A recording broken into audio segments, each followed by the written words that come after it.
Γεια σας, είμαι ο Γιώργος Μιχαλεκίδης. Είμαστε στην ευχάριστη θέση να έχουμε φίλους από Ελλάδα. Το πολύ γνωστό DJ Larry που μας έχει αναλάβει όλους τους εισηγητές της Ελλάδα και Κύπρο.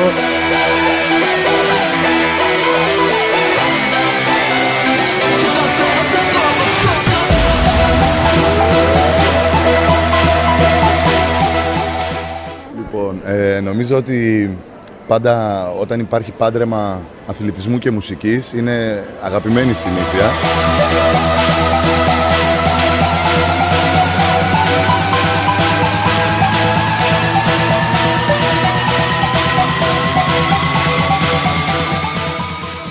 Χαίρομαι που ήρθα στην Κύπρο και σίγουρα θα ξανάρθω. Το λατρεύω αυτό το νησί. Έχετε υπέροχο κλίμα. Έχουμε δώσει ραντεβού ήδη για το καλοκαίρι.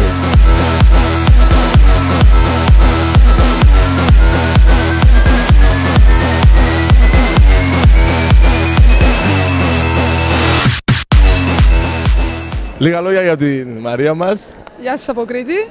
Είμαι πάρα πολύ χαρούμενη που βρίσκομαι εδώ πέρα. Το κλίμα είναι απίθανο, θετική ενέργεια παντού και δεν θέλω να τελειώσουν οι μέρες, να φύγω, δεν θέλω. Θέλω να μείνω εδώ πέρα, γίνεται.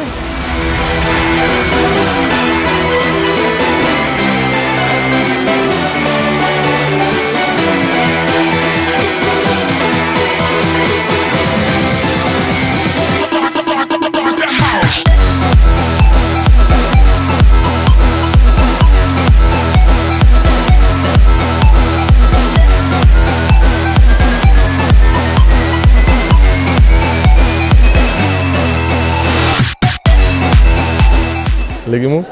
Ευχαριστούμε τους διοργανωτές που διοργάνωσαν αυτό το event. Έσμιξαν κόσμο από Ελλάδα, Κύπρο, Ρωσία, Γαλλία. Και πάει λέγοντας.